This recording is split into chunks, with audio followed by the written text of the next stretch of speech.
Good evening and welcome to Gana Shot and welcome to the last episode in 2024.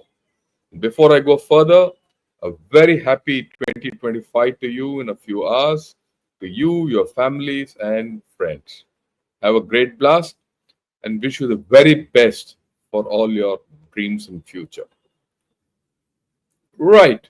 Now let's talk of China 2024. China is finishing 2024 on a limp. It's limping its way through. I thought I'll put a few issues across and explain to you as to where China is because a lot has been spoken of China and we've spoken and I thought let me put certain things in perspective. Now, first and foremost, I've always maintained that these are the main issues of China. China stands on a shaky foundation of a weak demography and a climate change which it is not contending with. Then the problems of China, which is in the middle green rows, we knew it, and I have discussed this many times. Private sector, consumption, real estate, food insecurity, jobs, infrastructure, exports, and healthcare. Nothing new.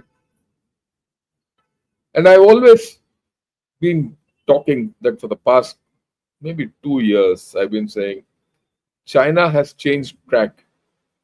This is from the 20th Party Congress, that is October 22, that it is now focusing on diplomacy, technology, and the military to take it to superpower status. The diplomacy has not functioned well this year. It's completely out of the Middle East. It's not able to put its views across anywhere. The military and the technology is something which we need to discuss, and we will do that. But what I'm going to do to you is give an overview as to what's happened in China and touch upon many of these points, and then we'll see where we are going. Right? And let's start. Let's talk of the technology. Everyone makes a huge amount of hue and cry on the technology in China. One day it is the military-proof 5G that can connect 1 lakh army robots.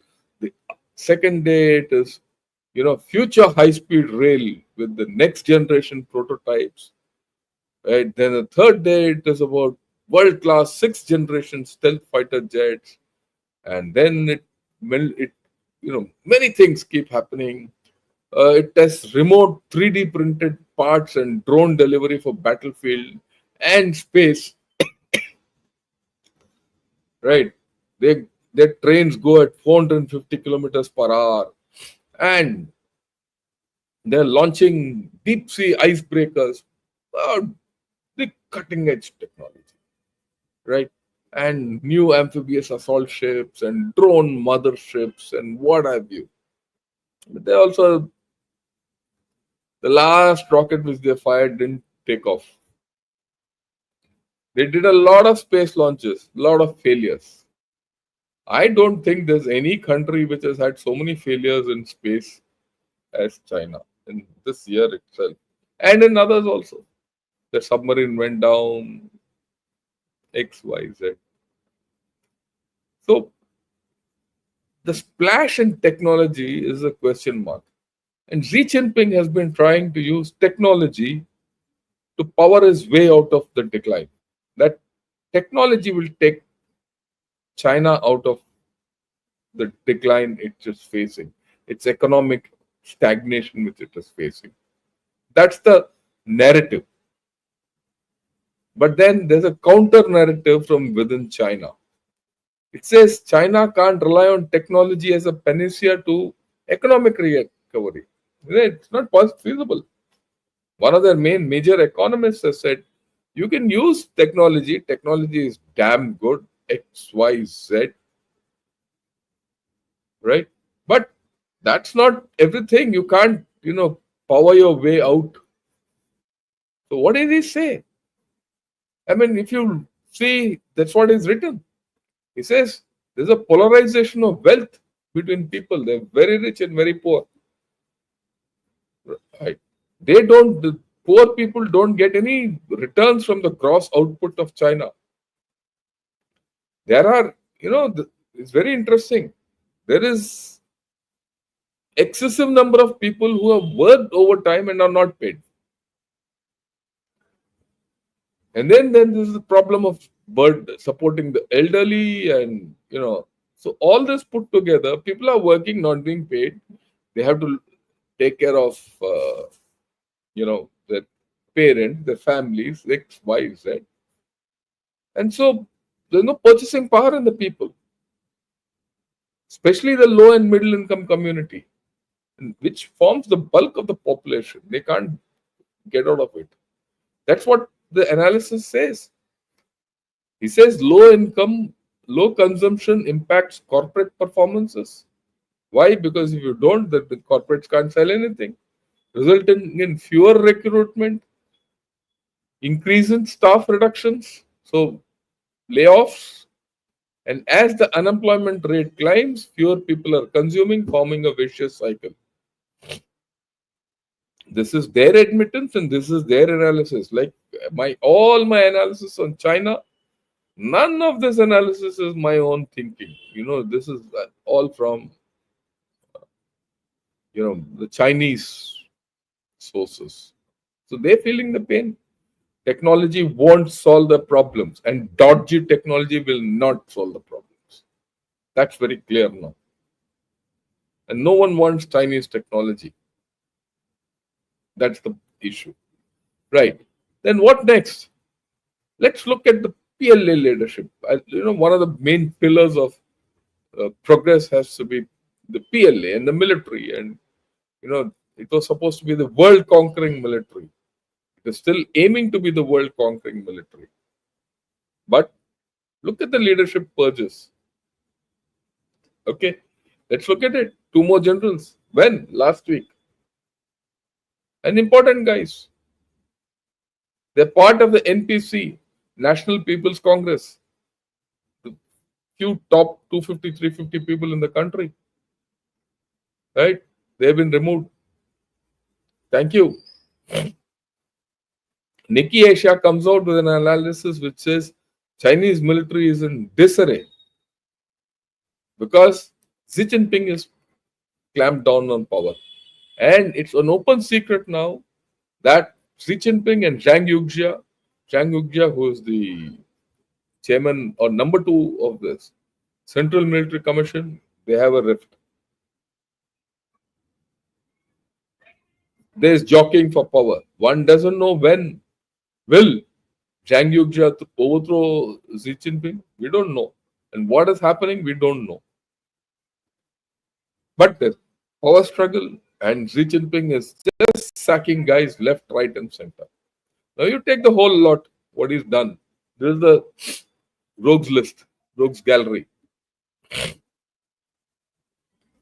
So many people, right? They're disgraced generals. Who they are, everything I've given in this. And this has come out from Caxton Global. I mean, I was very surprised that Caxton came out with this list. Normally, Caxton doesn't come out with such a list internally, but they've come out. And what do they say? I mean, this is interesting. 13 full generals, 18 lieutenant generals, and more than 50 major generals have fallen from grace in graft probes in the past dozen years. Let's think. There's about 80 people in 12 years. How many people per year? Right. And there's a Caxton compilation. And forget about others. And add aerospace defense people who have been sacked. Add people from universities who have been sacked. Professors have been sacked. And what have you.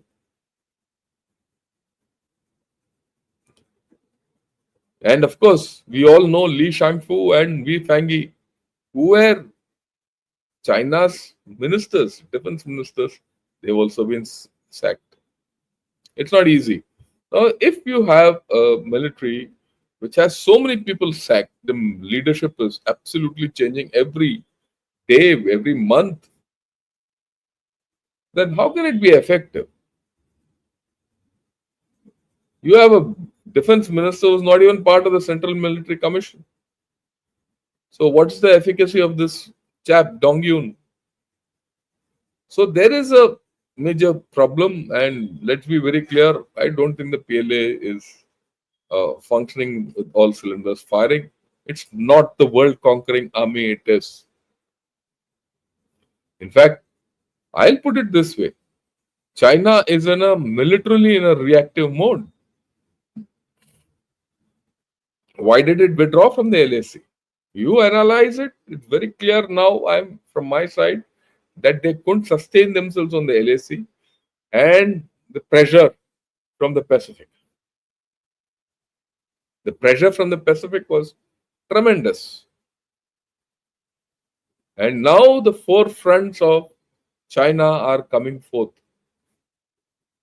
the Korean front, the Taiwanese front, the South China front, and the Indian front. They're all bearing down on China.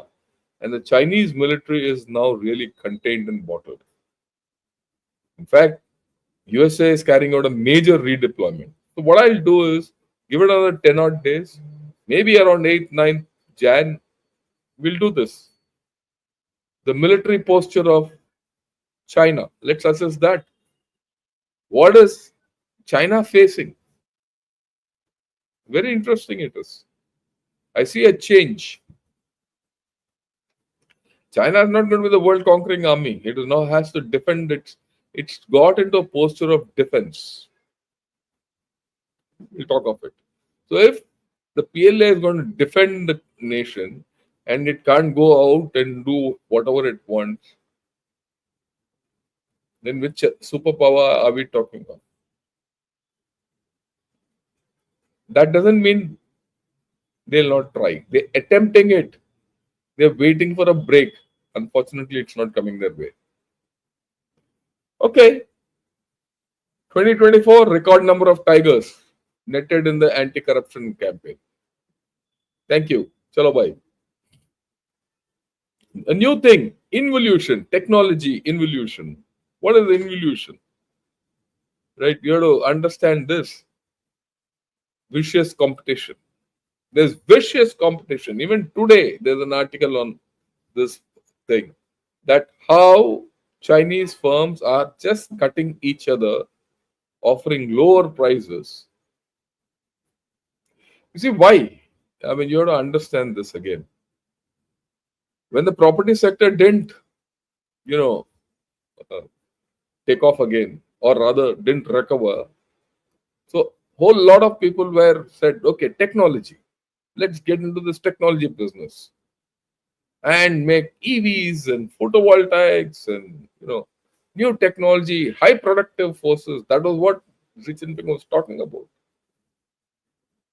So everyone went there. But what people didn't realize, or what people are now realizing, is this sector can never be big to cover what the property sector could.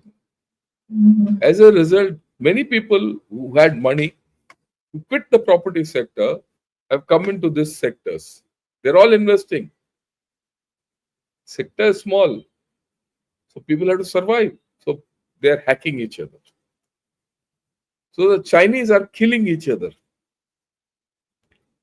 That's the real state of affairs. This is the story of Niujuan, whatever you call it, involution. What does it mean? This is from the previous article. It says it refers to excessive competition, where more resources are invested without increasing returns, or reinvestment in research and development. So there's no research and development. Nothing new is coming out. A lot of investment for the same market.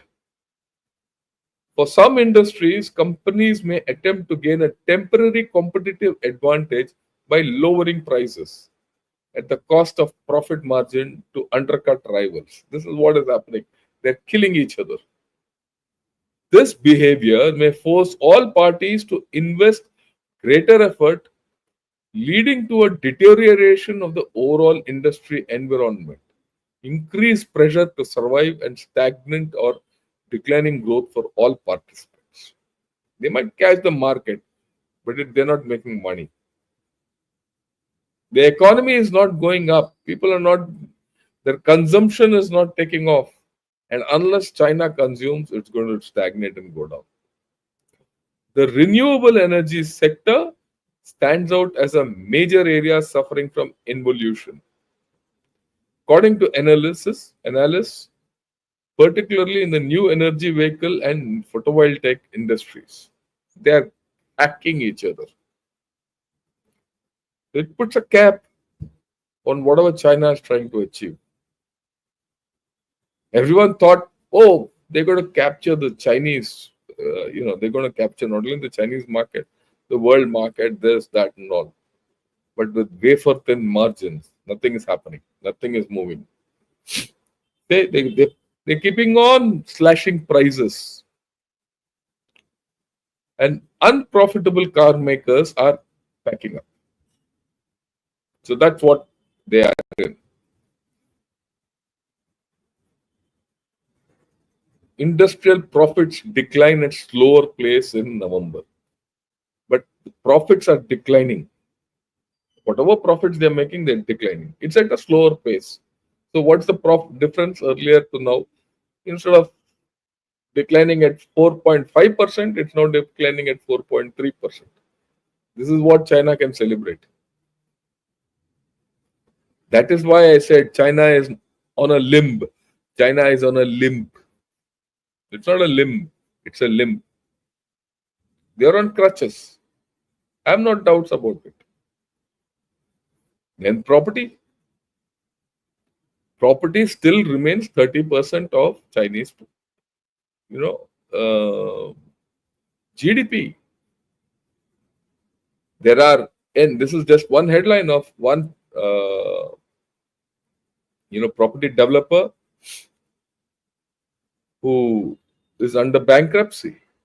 A whole lot of them are under bankruptcy. No one is able to finish their projects. So this is going to continue, and this will continue for a long time to come.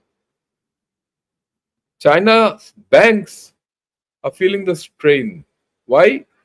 People can't pay up their mortgages, so they have to, banks are foreclosing on mortgages. Their houses are being taken. That's fine. The chap who's given the house is lost his mortgage. Wo to chala gaya. What will the bank do with it? Flat.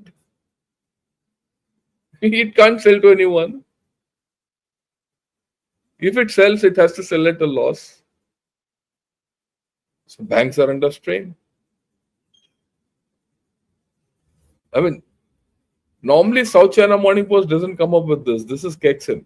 Kexin Global it's the economic barometer. Kexin and Yikai Global are the economic barometers of China. Now, Mr. Trump will start a trade war. The moment that trade war starts, they'll have a problem. Which will get hit first? I mean, this is something which I didn't realize. This is the housing market will get hit first. Then it struck me. Tariffs means lesser profits, lesser profit means lesser pay means lesser spending power, lesser spending power means they can't pay back their mortgages. Even worse, it will become. So they're going to face a tough time. And let's be very clear, Trump is not going to let go on China. Even today, there are a whole lot of analysis from China as to how all Trump's ministers will behave towards China. I'm not getting into that. Then there's societal unrest, which is something which is not there in my original matrix which I've shown. This is new. We all know what happened. The biggest 36 people just killed. Old chap, 60 plus, unfair. He had problems of his pension, divorce with his wife, what have you. So he goes into people. And then, of course, this is another interesting thing what the fallout. Have a look at it. I'll expand it. What's happened? Local officials replaced in the wake of China's worst lone wolf attack in Zhuhai. So the local guys have been axed. But the real cause of this attack is not the local officials. Why did that fellow do what he did? He did it because his economic state was poor. Why did those people, do knife attacks? Because they couldn't get a job. The problem is at the center, and the local guys are getting sacked. So what is it? They're just passing the buck to the others. So will it improve the situation? So Xi Jinping and company can keep, flying kites. And I'll come to in the end, I'll explain to you how they're flying kites still. Unemployment rate is still going down. It's not going up. Right? Youth unemployment. So there is this analysis which came out. Very interesting. Revenge against society attacks. That's what they're talking, all these fellows. Today, China is talking of revenge against society. Many of these attacks have not come to light. And hereafter, they'll not come to light also. But there is an internal ferment going on. It will increase. As per this report, 20 attacks have taken place in 2024 only. More than 90 people have died in such attacks. This is something which surprised me. So what they say is there are deep and widespread ruptures in Chinese society fueled by economic stagnation, systemic inequality, social immobility and exclusion. They are very serious and it's a fact. Surges in online activity have been seen after every such incident. There is an intense public debate and interest. But then when it heats up, the posts are erased by censors. You don't know. But how long will this continue?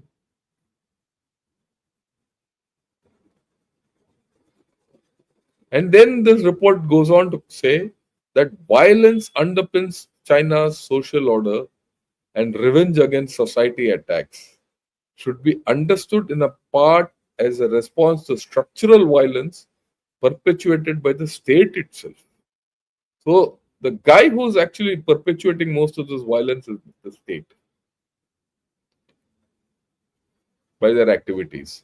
So the violence goes down to the streets. And this violence includes silencing the dissenters and controlling people. One child policy, in fact, one child policy is virtual violence against the society. State violence. This is not state sponsored terrorism as in other places. When you say state sponsored terrorism, it is against other countries. This is state sponsored violence against your own people. Very bad. But it's there. And then lack of consumption. That's not just improving. And if China doesn't consume, China doesn't recover. That's the one line thing. The day Chinese start consuming, you will see China is recovering. Right? The finance ministry has said we'll boost consumption and investment next year. Investment also. So they want to invest. And as it is, China suffers from over-investment. You do more investment without a market, it's not going to go up. Consumption is just not there. Period. They tried trade in. What is trade in? You give your old car and buy a new car. Fine, some people who have some money will go. But a guy who doesn't have money, why would he give an old car to get a new car? And that's failed. This trade-ins and all, some upsurge took place, but it failed. The stimulus, which is on from September, has failed. Till such time consumption doesn't take place in China, China will continue to suffer. That's very clear at the end of the year. Then here, Auditors have put authorities on notice for unpaid bills to businesses, which means businesses are doing whatever they're supposed to do. The government is not paying them. So where do businesses go? Will the collapse happen? Will this trigger a wider collapse? Banks under problems, businesses not being paid. So if this is the case, how do you think people will consume? I won't buy a fridge or a Godrej Almira or another car. I have an 8-year-old car, Honda City. A lot of people say, look, why don't you come and give your car, take a new car? I say, why should I? I'm happy with what I have. And I am not under any stress. I have enough money, everything. But then, but then the government also doesn't insist on what I have to do. It's a free market in our country. We go the natural route, slow but steady. But that's not happening in China. The government is saying, please come and buy, dump your old car and buy a new car. So the guy who doesn't have savings are being told to buy a new car. Who'll buy? Yeah, देखो, small businesses gasp for air as consumption slump deepens. No one is buying. How will the business succeed? Businesses will not succeed if they are unpaid. Businesses will not succeed if no one buys from them. Both are happening in China. And incidentally, all these headlines, all these headlines are of the last 15 days. Last 15 days. This is the year-end picture of China going down the drain. The Chinese consumers also waiting. Let the rates come down and then we'll see. Let the economy go up, then we'll see. They are saving. They're not splurging their money. Right. This is what this article says. Very interesting analysis. The era of rising working age population and rapid productivity growth driven by borrowed technology is over.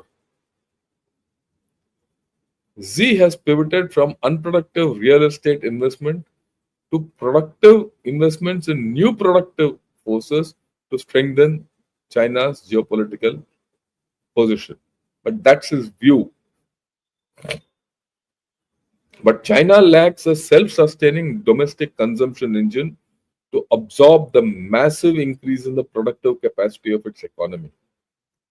So, what do you do if you have a lots of capacity, but your consumers can't or won't buy what you make? You try to export the problem and keep the economy humming by running huge trade surpluses. So, as in 2025, we'll see China will be even more dependent on exports than before. So, if exports don't work, China will go down. And it is in this context, India has to be clear. Does it accept Chinese investment? Does it accept Chinese businessmen to come and do business here? We have to be very clear. Okay? And then there's hidden debt in the system which is surfacing now. This last week, Kexen, how China tackles 2 trillion in hidden local government debt. This is the debt which local governments have taken and have never declared. Now that's surfacing. So overall debt अगर आप restructure भी कर दोगे, इसके साथ क्या करोगे नया?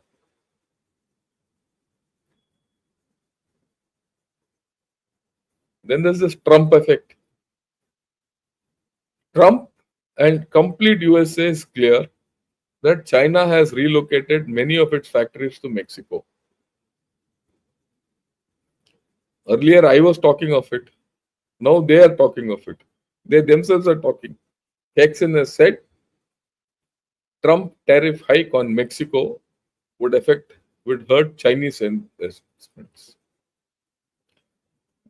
So the tariff of 25% on Mexico plus 10% on China, 35% will be on China finally.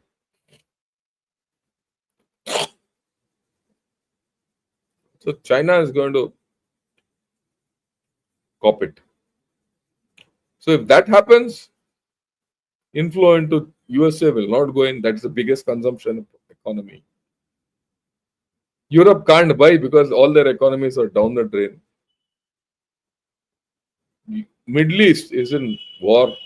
Who will buy? Africans or Indians? Should we buy? We'll be fools if we buy anything from China. But some people in this government are saying, oh, chalo, chalo, chalo, China ko le aao idhar. I don't understand why they're doing it.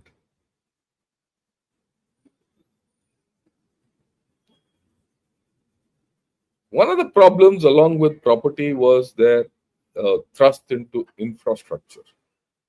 More infrastructure than they need. That's continuing. It's not only railway tracks. Canal fever grips China amid slowing growth. Again, this is not South China Morning Post kind of analysis. This is an economic analysis. This is why are people making canals? See, these are the new canals.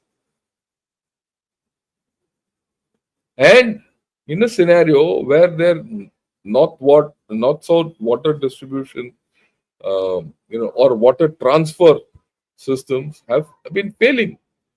So why is China spending money on these canals? No answer. Except that they have to continue spending on infrastructure.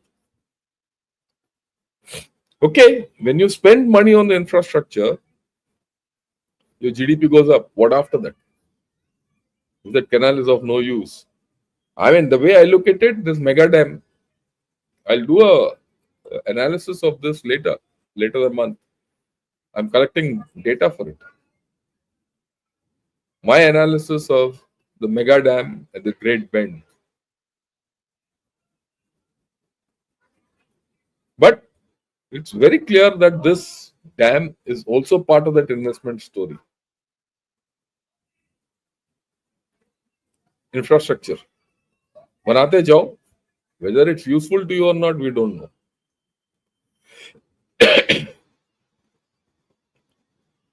Population decline has continued and it will continue. There's no getting away from it. So what do they say? Now, this is day before yesterday. Too busy for love in times of baby bust. Chinese university students embrace being single. So people who are studying also don't want to even date. There's some funny society who don't want to date, don't want to get married, don't want to get children. There's no brothers, there's no sisters, there's no aunties, there's no uncles. कोई ना मामा है ना मौसी है. There's a funny kind of a society which you are seeing, which has so many people. And they're not prepared to even marry. And they're not. So it doesn't matter whatever the government tries, the population is not going to reverse. That's now certain. Right? Now, what they say is there's a newspaper called China Population News.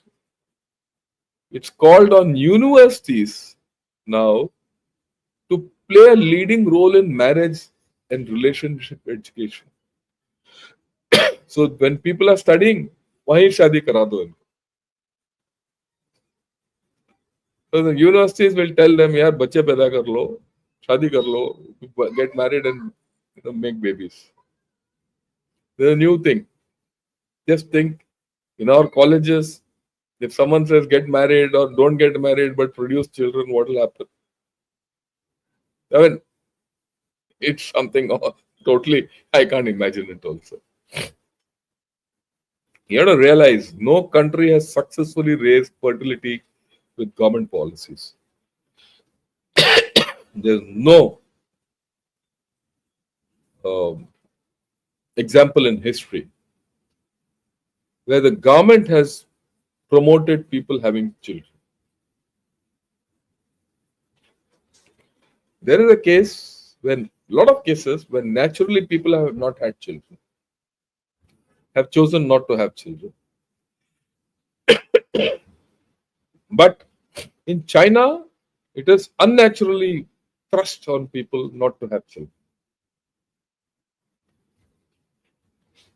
Now they can't reverse it. They can't reverse it at all. Sorry.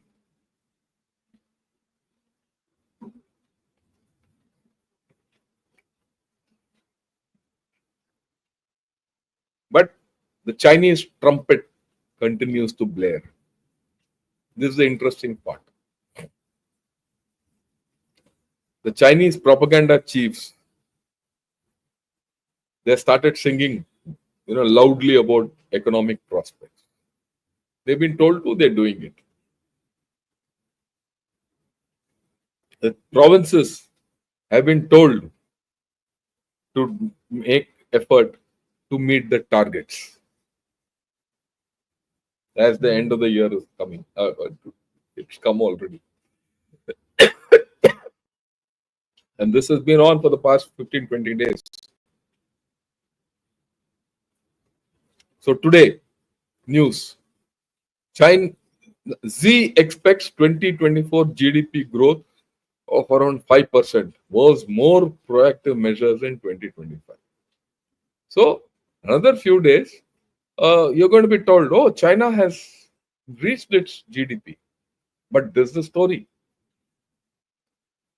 What I've told you in the end.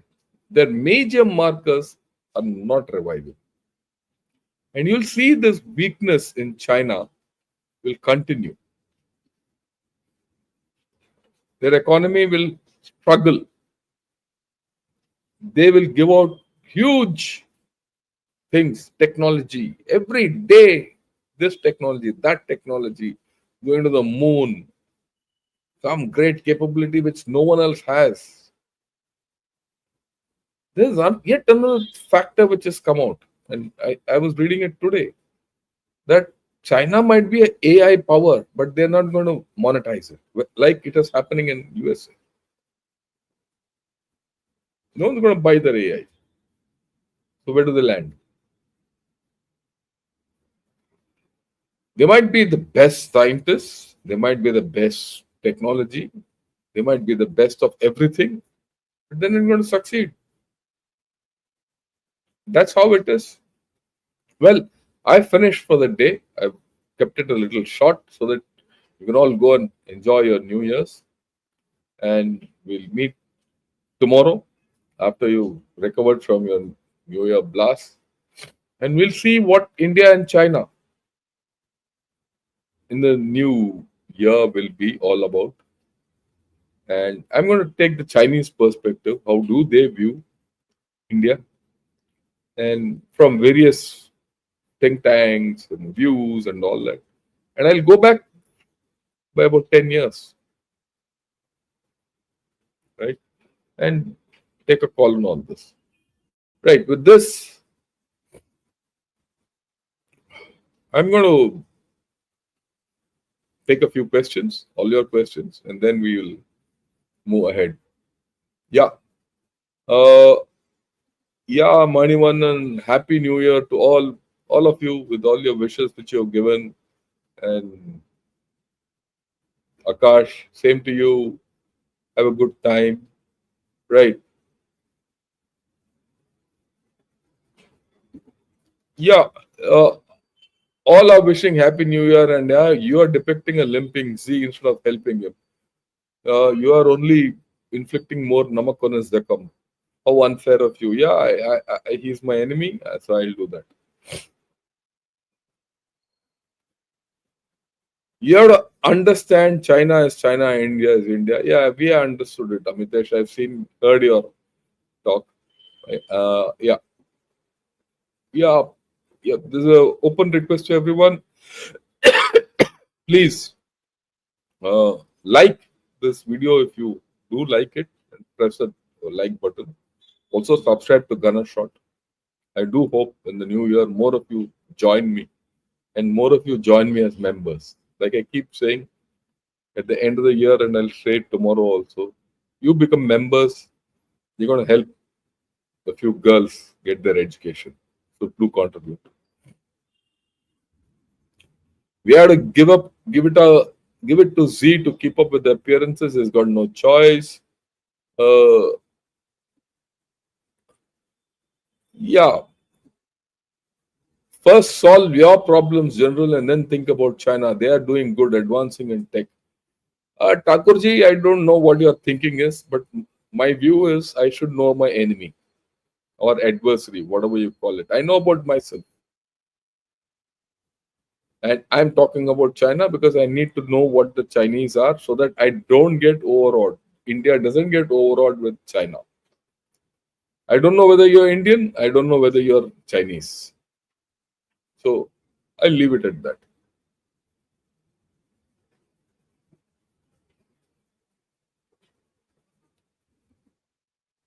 Yeah, China has got into a catch 22 situation. I agree. Okay. Yeah, in spite of the economic issues, China is unveiling new military technology in the form of ships and aircraft. Does this mean investment in military tech has not reduced? It has not reduced. You see, in military tech, the lead time for any technology to come out with, items is about 5 to 6 years. So whatever is coming out today, the investment is taken back about 5 to 6 years, and China will pursue with their military investments because they feel it is only through the military they will can get back their economic mojo through mercantile policies. A strong military will ensure that China can enforce mercantilism to revive its economy. But it's a very risky assessment. I don't think the risk will pay off, and we'll talk of it. Like I said, around sixth, seventh, or eighth, I'll talk of this business of their problems, and then you'll understand what I'm talking of. Okay, and then people like Puneet and Amitesh will understand why we should understand China better, so that when the time comes, we are prepared to take them on. That's the point. It's not as though I don't know my problems.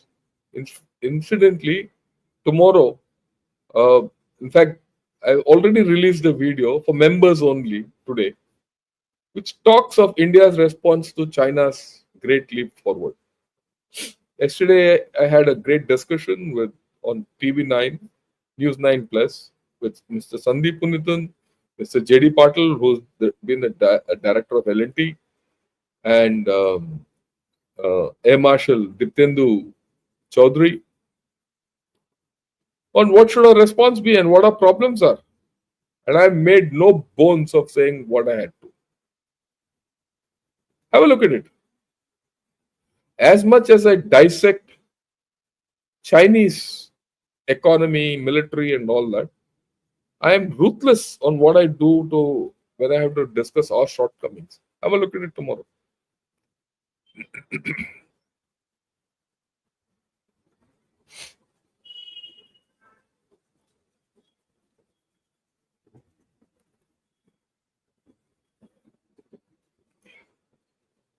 Yeah. So since 2000s, there's been speculation that Chinese economy will crash, but has survived so far. Some have said even if it doesn't succeed, China is too big to fail. What are your thoughts? Chinese economy will not crash the way we think it. Other things will happen, but Chinese economy won't grow back. It will not have the capability. Yeah, let me get that. Chinese economy will not have the capability to dominate global markets. That's out. China, 1.2 billion or 1 billion or 800 million people can't be wished away. It will remain a big economy. Remember that. But will it be a dominant economy? To some extent, yes. Will it be a world beating economy? No. And you'll see it. And whatever I've said till 2020, I didn't talk of the Chinese economy collapsing or slowing down. It was in 2020 that I started speaking that the Chinese economy will go down, and it has gone down, and it will continue to go down year after. I think we need to be careful taking Chinese investment, and it should be more than no more than 5 to 6% in our economy, and verify what kind of investment and people. Thank you, sir. I think it has to be lesser. You have to be very careful, and I'll explain to you tomorrow what are the issues. See, this is one part today I have said about the Chinese economy and their internal state of affairs. Tomorrow I'll talk of China, India, and their view of India. And then I'll talk of the military situation. Then you'll understand whether we should take their thing or not at all. But that's in the future. Is it possible that China is looking inwards? It is probable that this would deplete their war fighting will. Is it possible that sensing the US and others would go on offensive? Your views? Just wait till 1 week, Akash. You'll get answers for this. Where are we heading? Why don't you discuss Indian problems instead of talking about China all the time? Mark Welber, I don't know why. You have been commenting on in Twitter also negatively. You have been commenting here also negatively. I have been following you. I don't know what your intent is. Where are you from? I don't know. I am very clear. I am from India and I comment on China and analyze China because China is my adversary. I do talk of my own problems where I have to, and I have spoken. My first video of tomorrow is about Indian problem. Have a look at it. All the problems you have listed for China is also likely to visit us given the policy that we are following. Our declining population in a few states is a cause of concern. I don't agree with you fully, Vishnathan. You have some problems. You have some points in it. I don't agree with you fully. Our declining population is not going to decline the way it's declined in China. Remember that. Okay, there are problems in a few states, but I think our democracy will get out of it. And our consumption is the strongest point of our economy, whereas there it's the weakest. Our problem is manufacturing. If we do better manufacturing, we'll get out of it very fast. In any case, why should we get out of it? You have a thriving services economy. Your IT sector will not collapse, and a lot of issues going for us. We have problems, and we're going to discuss this. It's not as I'm not going to discuss it. General Rajiv Narayanan have discussed this. What are the concerns we have? Have a look at it. Day after, I'll put that out again.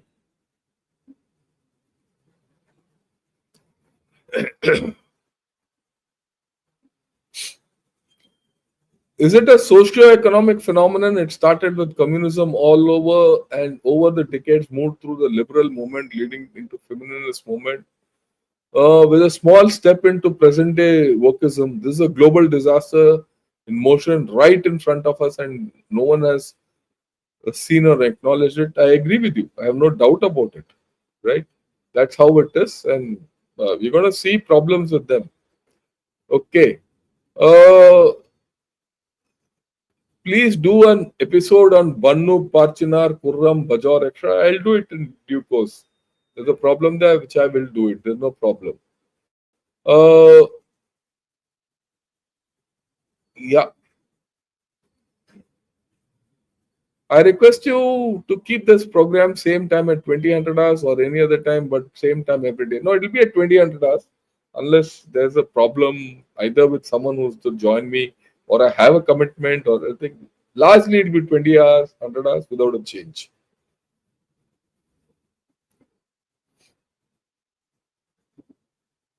Why aren't we investing in indigenous testing facilities for high altitude testing of jet engines? It takes too long to go to Russia or France for testing. That's a good question, and I also agree with you. We need to do it, and I feel that our battlefields are in altitude, so testing also has to be in altitude. I put this point across to none less than the defense minister. Let's see where it goes. Is it a drama that China acts to patch up with India? Rajaraman, why don't we talk about it tomorrow? Ask me this question after I finish the Chinese perspective of China-India relations. Mark Weber, this is the last question I'm taking of yours because I think you are repeating yourself too often. I've given you my logic. Hereafter, your questions will not be answered if you repeat the same question. Remember, you are reinforcing failure. That's the thing. China is planning one mega dam on Brahmaputra. What is the need for China to put so much money into infrastructure? Infrastructure drives your GDP. Whether the output is good or not, it drives your GDP, and that's what China is trying. As simple as that. Nothing else. But I will talk about this dam on Brahmaputra around 8th, 9th, 10th of January. I'm just looking for a few missing ends of the story. I'll talk about it then.